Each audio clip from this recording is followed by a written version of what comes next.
আসসালামু আলাইকুম আমার পুরা ভাইরা দাদারা দিদিরা। আজকে আমি গরুর মাংস রান্না করাম কচু দিয়া। একটা প্রবাদ আছে না, সবাই বলতো যে কচু দিয়া গরুর মাংস। আজকে আমি সেই কচু দিয়েই গরুর মাংস রান্না করাম। কড়াইতে তেল দিয়ে দিলাম। এখন আমি তেজপাতা আর খাল এলাচ দিয়ে দিব। এই পর্যায়ে আমি পেঁয়াজ কুচি দিয়ে দিব। দিলাম, হালকা একটু ভাজবো। দেখি, জীবনে তো অনেক খাবারই খাইছি, আমি কচু দিয়া গরু মাংস খেয়ে দেখবো কেমন লাগে। এটা আমার হালকা ভাজা হয়ে গেছে। এখন এটার মধ্যে আমি মশলাগুলো দিয়ে দিব। এখানে মরিচ বাটা, পেঁয়াজ বাটা, রসুন বাটা, আদা বাটা, জিরা বাটা, সব বাটা একসাথে আমি শিলপাটা বেটে নিয়েছি। আস্ত শুকনো মরিচ বাটা।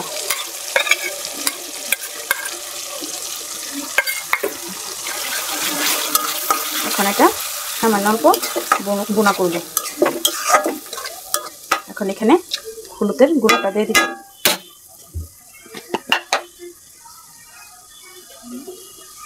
হলুদ গুঁড়া দিলাম 1 চামচ।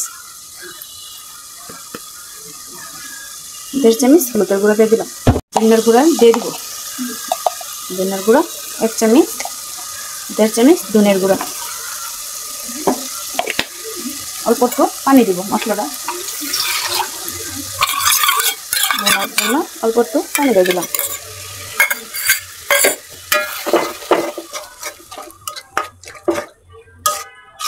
মতো লবণ দিয়ে দিব।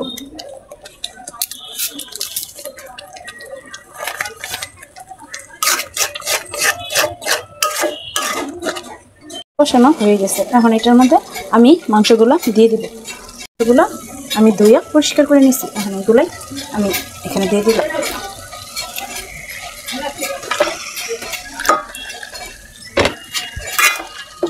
ভালোভাবে মিশাবো মাংসগুলো। আপনারা তো আমার ফলো কেটে নেন, সাবস্ক্রাইবও কেটে নেন।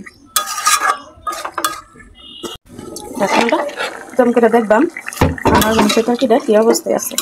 আমি কিন্তু 1 ফোঁটাও পানি দিই নাই, মাংস থেকেই পানি উঠছে। এই যে কচুগুলা কাইটটা হালকা ফাঁপ দিয়ে নিছি। এখন এইগুলা দিয়ে দিব আমি মাংসের মধ্যে। কচু এটা কিন্তু উল কচু না বা মাটির তলের কচু না, কচু। দেখবো খেয়ে কচু দিয়ে গরুর মাংস খেতে কেমন লাগে।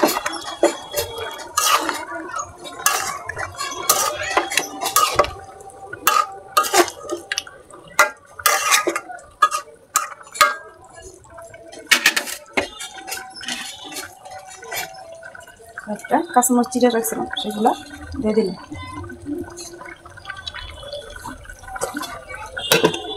সামান্য পরিমাণ কুসুম গরম পানি দিয়ে দিলাম।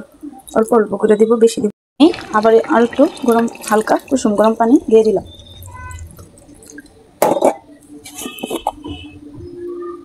সামান্য একটু গরম মশলা।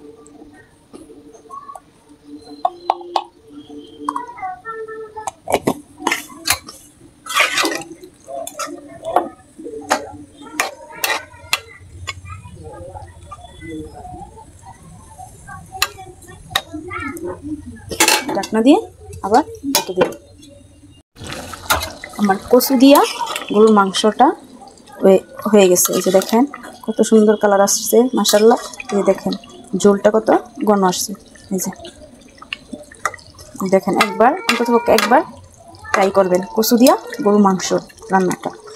ভিডিওটা দেখার জন্য আপনাদেরকে অসংখ্য ধন্যবাদ। আল্লাহ হাফেজ।